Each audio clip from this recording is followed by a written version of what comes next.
What are you measured on? Share price. That's it. That's your thing. Are you remunerated the same way? Yeah, and when we were in the doldrums, I took, I qualify for cash bonuses. I took every cash bonus in shares. Okay. I never took any cash out of the company. I've never sold a share, ever. Right. And so I'm the largest independent shareholder of the company after 8.5 years. Okay. Do you think there's any kind of credence in this thought that for investors, not institutional, I'm retail, high net worth family office, those are the guys we're talking to and listening to you today, okay?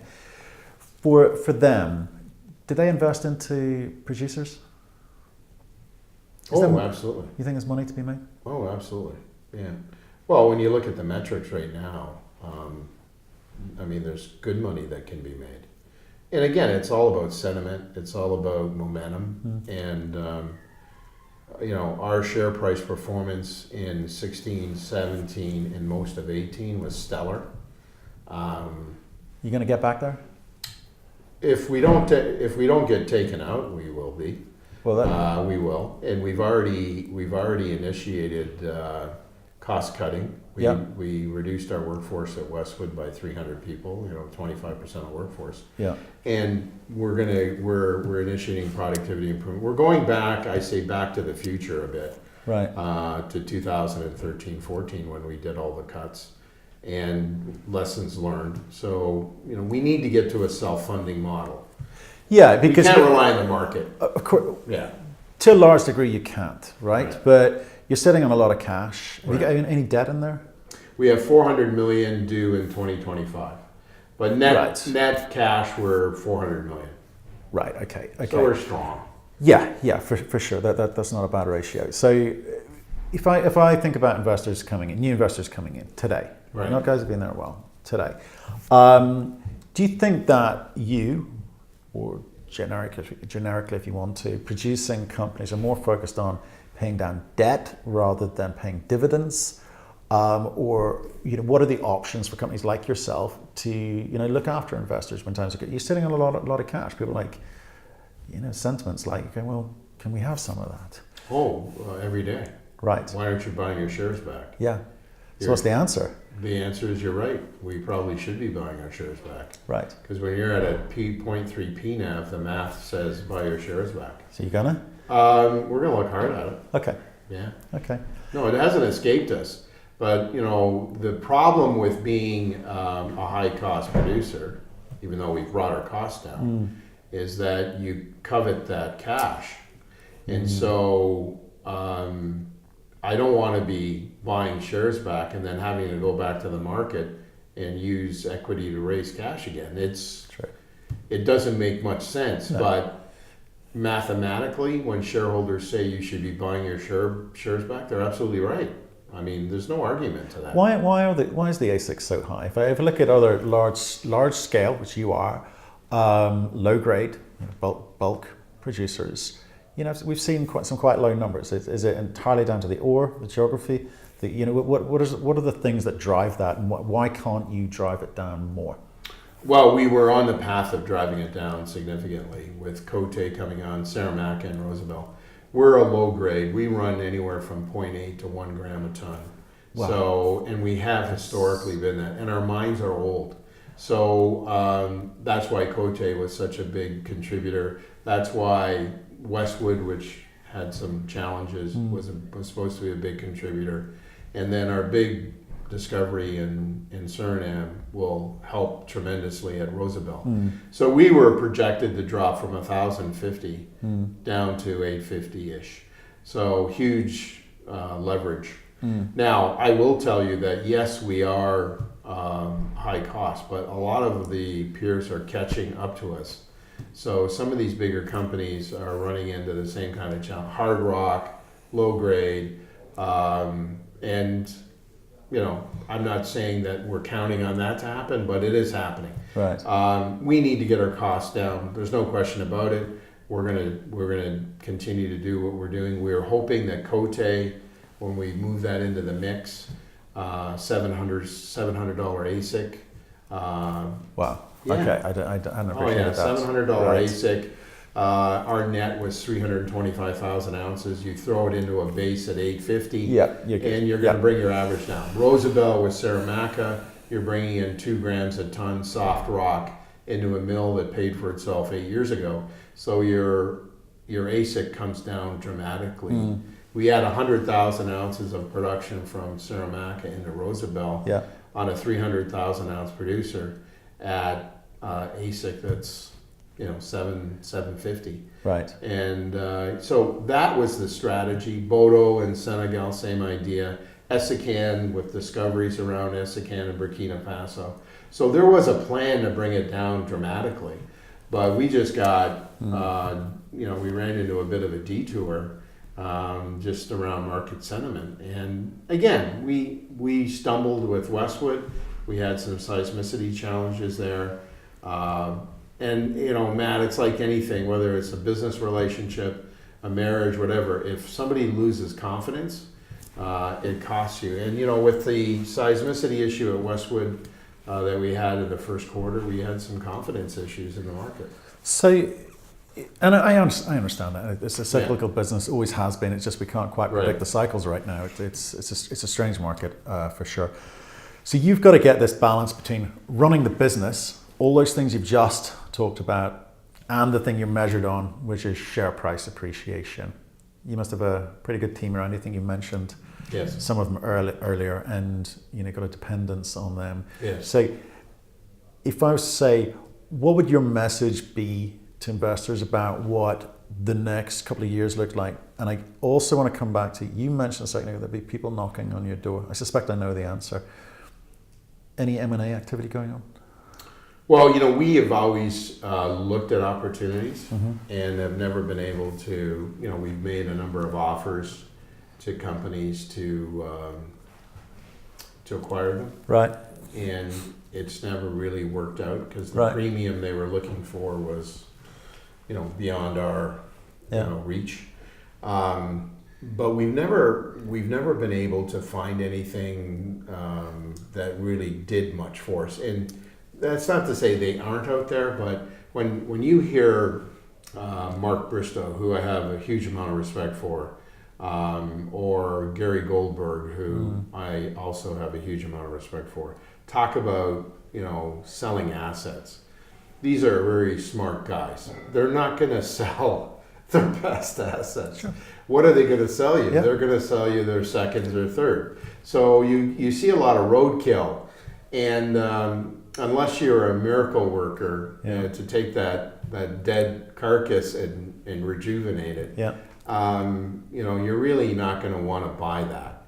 So it sounds good, like, we have shareholders that say, keep your cash and save it for when Mark is going to sell. You're good, but you're good for a while, okay? You've got a reserve, a huge reserve, right? But at some point.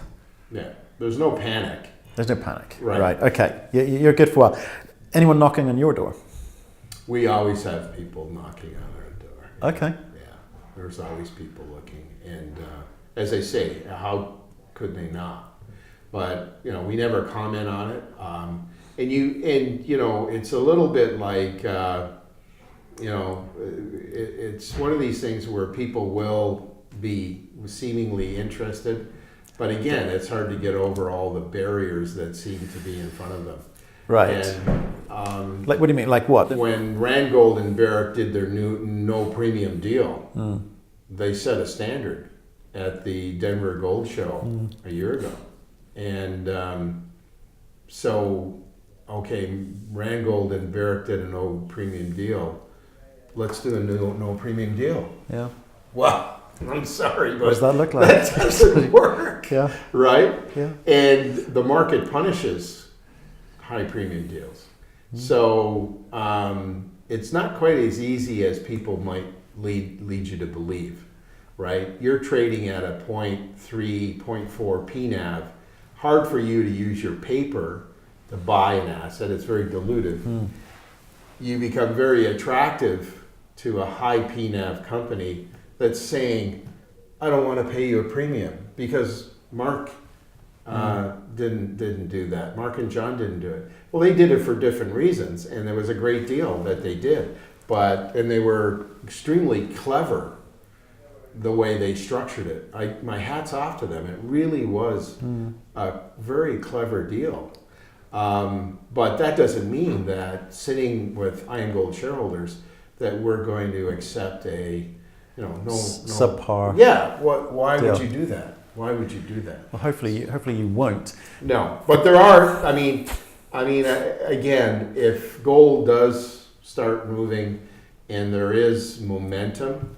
The only sense of that, because if I talk to uranium guys, if I talk to copper guys, nickel guys, so everyone's got all commodities have got their problems, right? Right. It's woe is me. It's the price. It's not me. Have you got a sense of what the gold market's doing? I think the gold market has more upside, and you, if you follow it, and I know you do, I've been watching it, especially even over the last couple of days. Gold dropped down to around 1270. Yeah. It seems to have a floor between 1250 and 1270, and today, last time I looked, it was up $10. You don't think anyone's controlling that? You think that? Well, there are lots of conspiracy theorists. Well, that's what I'm getting at. Who knows? It seems when it goes above 1300, someone doesn't like it. Some wingnut sells it in somewhere, and it drops. Somebody sells $1 billion worth of gold, and all the conspiracy theorists come out. Yeah. And I have no idea. This much I do know. Okay. That the only thing that matters is the dollar, U.S. dollar. It's the only thing that matters. I mean, you can have a warship show up in the Straits of Hormuz and with Iran, and nothing happens. But if the U.S. dollar drops, gold moves up.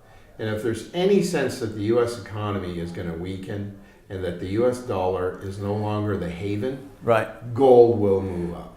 So if you're Canadian, right? Yes. Okay, so I can ask you this without fear of retribution. In the U.S., you got polarizing politics at the moment. You've got the Republicans who are very sure that Donald Trump is changing the nature of business. Yes. He's freeing people up to do good business, especially mining, right? And you got the Democrats who are fearful that some of his policies will lead to more debt. It's some extraordinary number at the moment, and his policies internationally as well. So, given that arena, that political arena, and what it looks like today, what's the call you're going to make on the American dollar and where it's going? You got one guy, because we're going great guns. Trump's doing things for our market, and you got Democrats with their view. What do you think is going to happen to the dollar? So I spent 10 years in Texas, and I had the same style of management. I spent a lot of time in the field, and I remember sitting in Louisiana, and we had some issues, and this guy said, "Mr. Letwin, put the alligator on the table and let's talk about it." And I said, "Okay." Right. So here's the alligator on the table. Right, that's a good one. Okay. Here's the alligator on the table. $22 trillion in U.S. debt. Worldwide debt at $250 trillion. Every man, woman, and child on the planet, $88,000 US for the debt. Okay? No one seems to notice. No one seems to talk about it. You hear conspiracy theorists on the gold side, the gold bug, saying there's another $22 trillion that's not even on the books. Our Canadian government is spending like drunken sailors, highest debt in history, and the U.S. doesn't seem to care. I believe, in my heart of hearts, that someone will wake up one morning and say, there's too much debt. And with Trump using the U.S. dollar as a weapon, you see Russia, China de-dollarizing. Yep, a lot of that. Yes, and if you got the shit kicked out of you on a regular basis by Trump, which he likes to do, you will find a way to hit him between the eyes. And these countries, smaller than the U.S., are going to hit him back. And I worked a lot in China and Hong Kong. I worked for 5 Hong Kong billionaires. There's one thing you don't do. You do not cause them to lose face. Right. You do that, similar to the Japanese, they will pay you back. And he's going to have. And they'll wait. He's going to have his comeuppance. He's got some great business ideas, but this bold, brash, kick the shit out of my friend's attitude, which got him the most hated guy in New York State. They hate him. It's going to come back. Now, when does that happen? I don't know. But if the US dollar does start to turn, just like gold did, the gold price will move through $1,400 and $1,500, and it'll do it quickly.